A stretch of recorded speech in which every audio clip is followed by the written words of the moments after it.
From the All Indiana Podcast Network, this is the News 8 Daily 8. Now, the latest news. Kylie Conway has the latest news. The top headlines. News you can use. Please stand by. Sponsored by LCS Heating and Cooling. Now, here's Wish TV's Kylie Conway. Hi, this is Kylie Conway, and this is the News 8 Daily 8 for Tuesday, November 9th. Some clouds are going to creep in today, slightly cooler, but still really nice. A few showers possible, not likely during the nighttime hours. Highs still get into the 60s for your Tuesday. Police say they found a man dead in the trunk of a car that was on fire and running on the east side early this morning. According to IMPD, firefighters found a vehicle in a field. The field was off of Woodlawn Avenue near Brookville Road. The department says they put the fire out and found the man in the trunk. IMPD says it's investigating this as a homicide.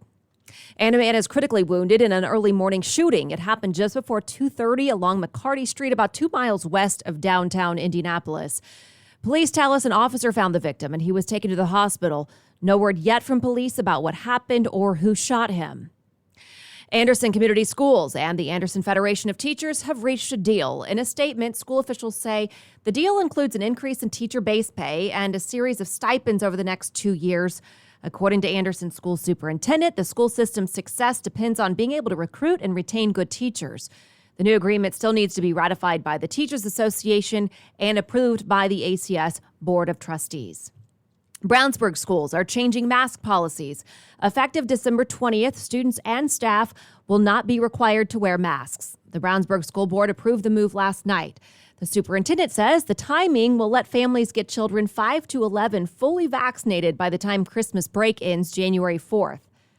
And mask rules are changing in Westfield, too. Students and staff do not need to wear them in buildings, but they are still required on buses. Requirements can also return if COVID cases start spiking. Under the new Westfield, Washington rules, masks go back on if a building's positivity rate climbs above 1.75%. After that, a building must drop below 1% positivity to take them off again. Rapper Travis Scott says he will pay for the funerals of the 8 people killed at his Houston concert. The city's police chief says he even spoke to Scott about safety concerns before the concert. Chief Troy Finner took to social media saying in part, "I expressed my concerns regarding public safety, and then in my 31 years of law enforcement experience, I have never seen a time with more challenges, facing citizens of all ages to include a global pandemic and social tension throughout the nation."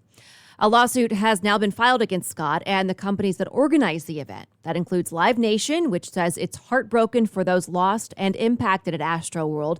The company says it will continue working with local authorities as they investigate.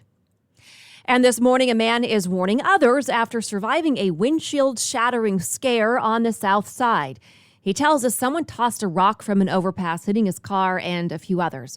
Mark Lytle says he was driving west on 465 near Madison Avenue Sunday afternoon. Lytle and the others are okay, but says it could have been much worse.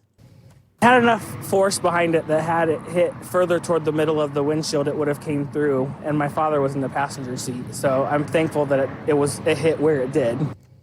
Lytle says troopers told him it's not the first time this has happened. State police say they plan to increase patrols in the area, and dispatchers are watching their NDOT cameras. And today, prosecutors say they'll rest their case against Kyle Rittenhouse. Monday's testimony included one of the men Rittenhouse shot during protest in Wisconsin. He testified he pulled out a gun because he thought Rittenhouse was an active shooter and wanted to be ready in case he needed it. He says he unintentionally pointed the gun at Rittenhouse. I was never trying to kill the defendant. That was never something that I was trying to do. In that moment, I was trying to preserve my own life. But doing so while also taking the life of another is not something that I'm capable or comfortable in doing. That goes against almost a lifelong ethical code that I've lived by. The defense team says Rittenhouse fired in self-defense. His attorneys will start presenting their case as soon as the prosecution rests. State Farm is standing by Green Bay quarterback Aaron Rodgers. The insurance company released a statement Monday saying, "We encourage vaccinations, but respect everyone's right to make a choice based on personal circumstances." It comes following the revelation that Rodgers is not vaccinated against COVID and has been bypassing NFL protocols. Rodgers contracted COVID last week and missed the Packers game on Sunday. According to Apex Marketing, a company that tracks national ad buying, Rodgers was featured in just 1.5% of the nearly 400 State Farm ads on TV Sunday. It's unclear if Rodgers will play in the Packers' next game against the Seahawks. And the Transportation Secretary is boasting about benefits of the newly passed infrastructure bill. The House approved the $1.2 trillion plan late Friday night. Pete Buttigieg says the bill breaks records. This is the largest investment in roads, bridges, and highways since the creation of the interstate highway system, including the largest investment in our bridges ever, so that we can avoid devastating closures and disruptive collapses like we've seen, including what we saw in Tennessee and Florida and far too many other places. The bill is now waiting for the president's signature to make it law. The House Select Committee investigating the Capitol insurrection is issuing a new round of subpoenas. They want to speak with 6 more associates of former President Donald Trump. They include Jason Miller, Michael Flynn, and John Eastman. All 6 were involved in his efforts to overturn the 2020 election.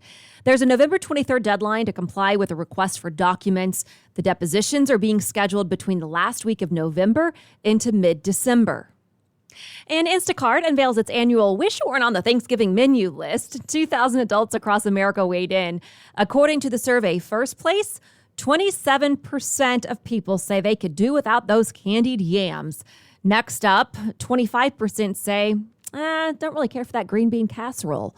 Cranberry sauce sits at third with 24%, followed by sweet potato casserole at 21%. And finally, stuffing, or dressing, you may call it, with 12%. So I guess you gotta have that stuffing. The SpaceX crew stationed at the International Space Station is back home this morning. The crew splashed down off the coast of Florida last night. The 4-astronaut crew spent 6 months in space. The return home didn't present the best of circumstances. There were some issues. A broken toilet left the astronauts without a bathroom option, so they were forced to rely on adult diapers during the 9-hour journey home. NASA says the next SpaceX launch, Crew 3, could launch as soon as Wednesday, following a delay. A sad passing to note in Central Indiana sports. Cal Burleson was an executive with the Indianapolis Indians for more than 4 decades, helping lead the team through its most successful years. His legacy includes the move from Busch Stadium to Victory Field. Burleson died this week after a battle with cancer. The Indians are paying tribute with a post that ends, "We miss him dearly." And the Pacers paid tribute to a longtime member of the organization. They confirmed the death of usher Cleveland Harp with photos and a tribute on social media yesterday. Harp graduated from Crispus Attucks High School before spending time with the Harlem Globetrotters. He spent almost 24 years working at Gainbridge Fieldhouse. The Pacers ended the tribute by saying they'll miss his smile, kind words, and humble human nature. This has been your News 8 Daily 8 for Wish TV. I'm Kylie Conway. Online at wishtv.com and follow us on Facebook when you search Wish TV.